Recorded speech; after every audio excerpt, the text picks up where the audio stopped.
here to introduce to you a new series of Seriously Series. Over the next few episodes, we're going to be exploring a unique part of the world. It's a little island right on the edge of the earth. It's known as Tasmania. We're going to be travelling all the way from the east coast right over to the rugged west coast. Why is this series special?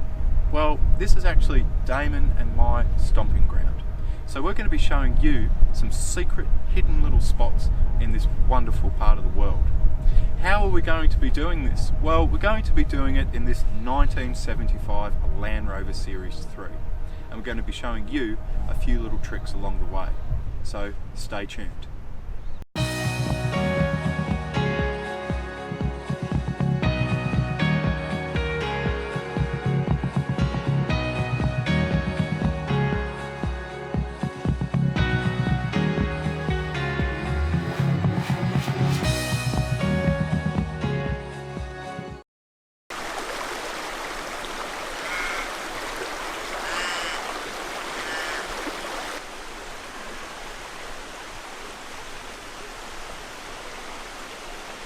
So we're slowly moving across the state.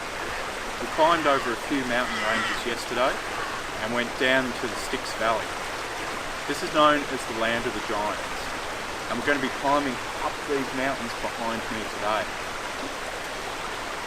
We'll be stopping on top of one of the peaks just to show you a few sneak peeks of how this incredible landscape is formed. The Land Rover seems to be going okay at this stage. We've obviously, as always, lost a few nuts and bolts, but we've been able to fit them back in. So hopefully today we're going to be pushing on across the majority of the state and getting to Queenstown. And from there, heading down into the rugged wilderness of Tasmania.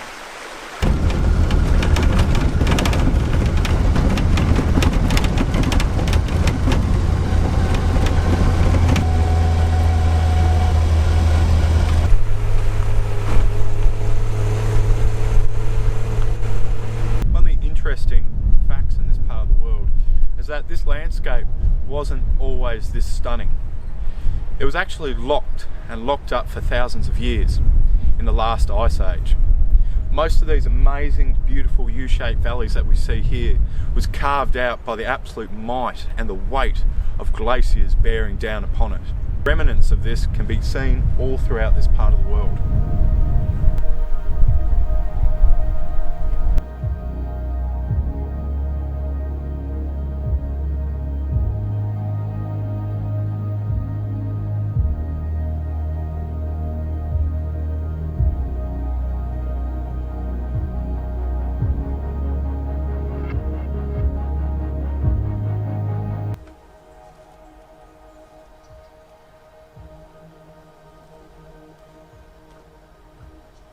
So we've set up camp, but because there's such a high rainfall here in Tassie, a lot of the wood is just sopping wet. So a good little trick is to get lots of small kindling or sticks, get your fire going with a real intense heat, keep stoking it, and put some of the damp wood around it. And it's surprising, if you leave it just for 15 minutes, half an hour, something like this, which is a bit green, will be nice and dry on the inside. And with that, you're able to then chuck it on your fire and it will burn instead of sitting there and just smouldering away. So it's a good little trick to keep in your back pocket.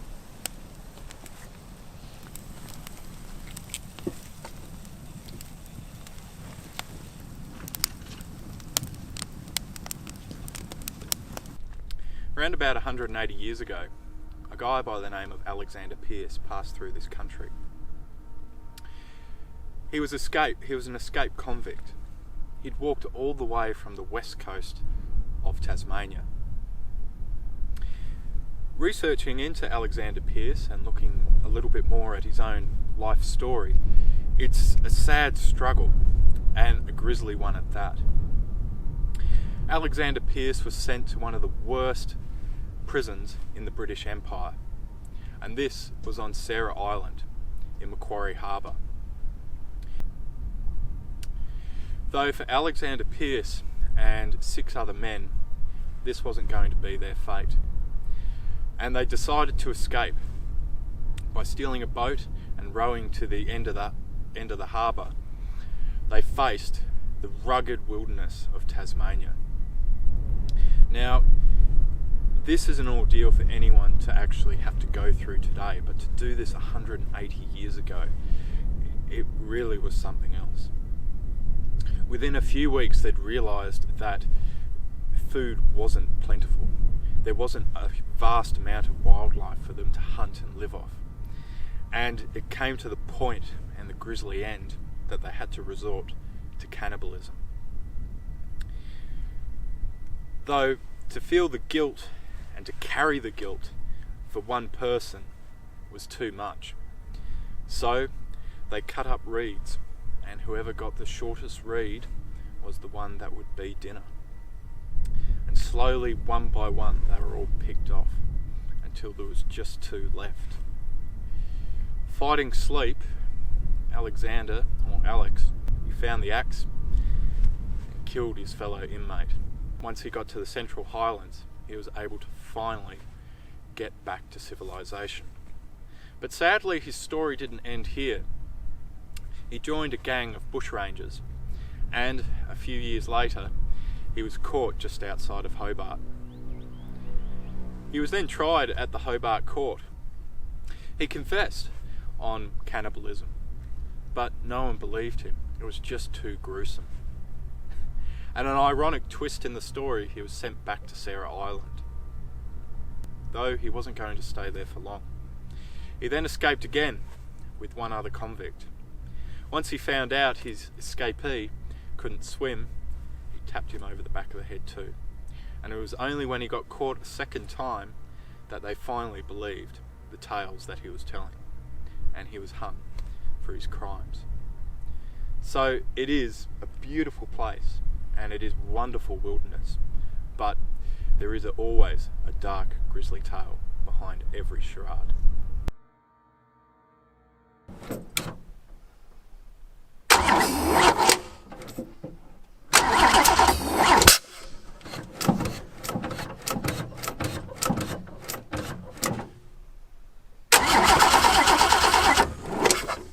But what are we doing here, Damon?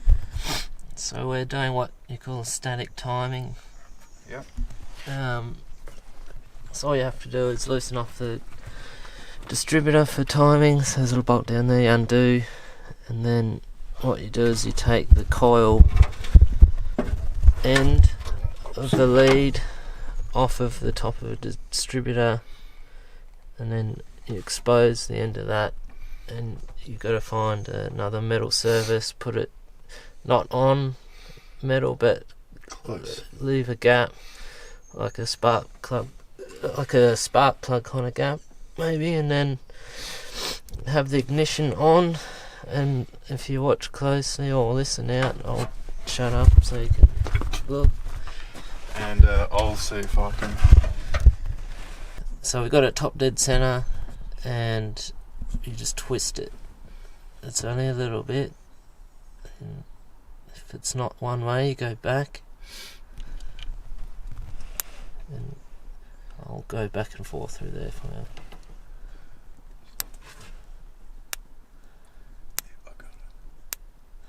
So what's happening there, that's when that would fire.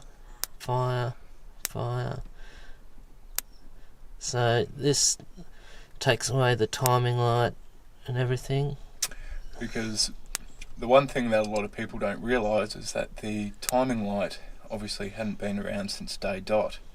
So this is how it would have been done before the timing light came about.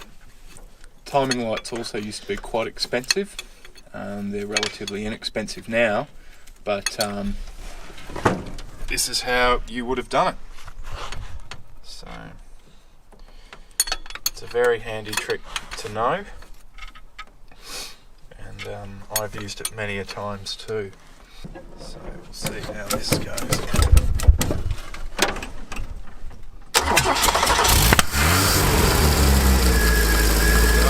Purring like a kitten.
plenty of videos out there talking about shovels, camp shovels, fold-up shovels, and all the rest.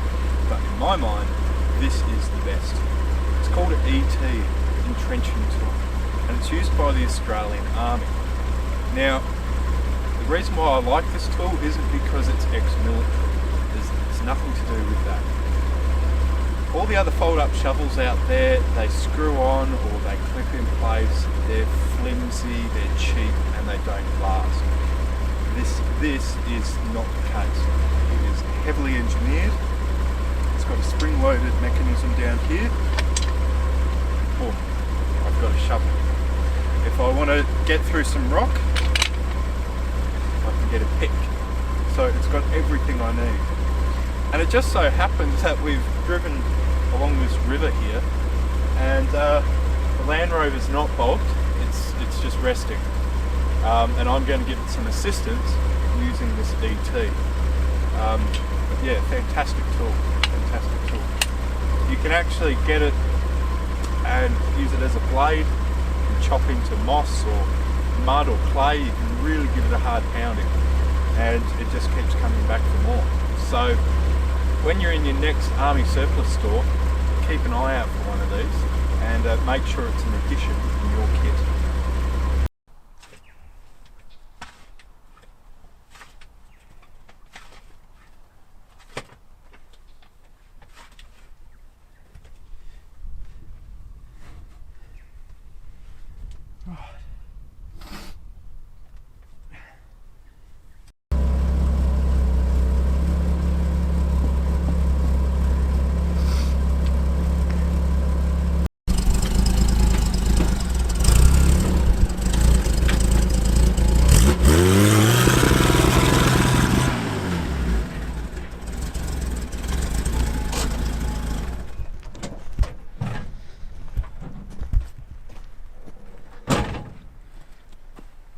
We did it!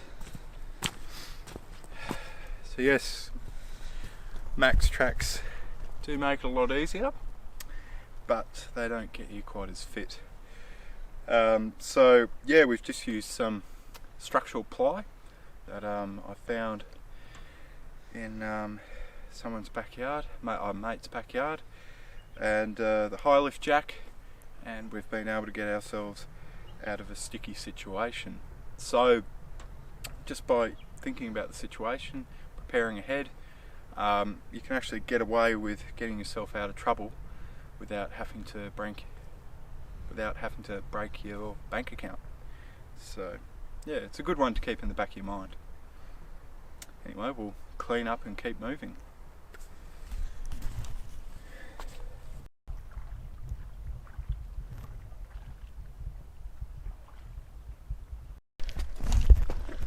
Max tracks don't do this.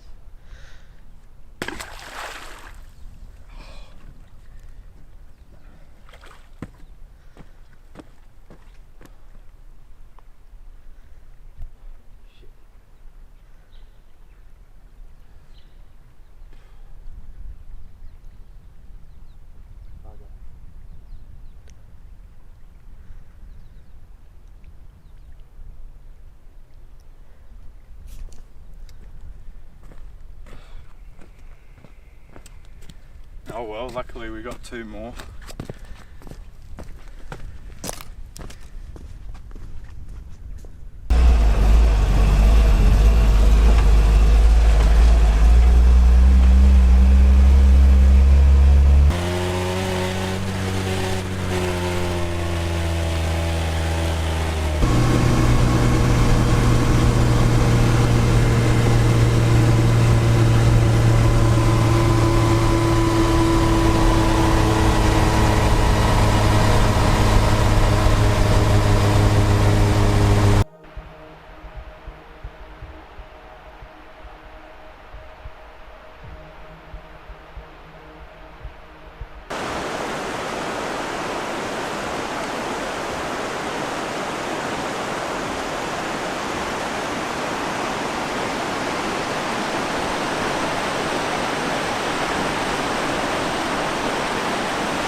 Well, this is a showstopper for us, sadly. A couple of weeks before flying over here to shoot this series, Tassie had been hit by the worst flood in 80 years. Now this isn't the first bridge that we've come across in this trip that's been washed away, but it's certainly one of the biggest. There was something like 20% of the annual rainfall fell just in 5 hours. So it's caused havoc all across the state. So sadly we're going to have to leave this as being part 1 and take on the might of the West Coast part 2. So, as always, keep an eye on this channel. If you haven't subscribed, subscribe, and keep an eye out on this spot because we'll be back soon.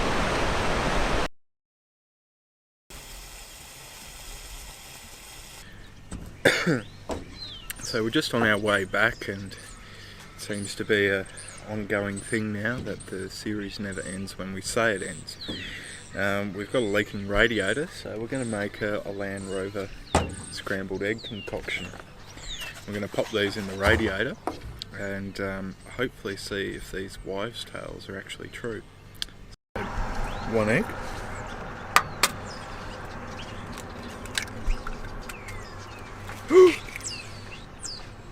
There we go, got the yolk in. Mush it in with your fingers, very critical.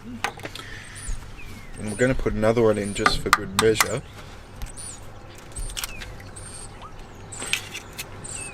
Now these are caged eggs, so the eggs are a bit smaller. If you did that with a free range, it'd spill out the sides. So there are some advantages. Good meal is a bit of garnish. So we're going to put a little bit of cracked pepper. Put that much in. And a bit of water, we'll pop that on and we'll see how it goes, and hopefully it clogs the leak.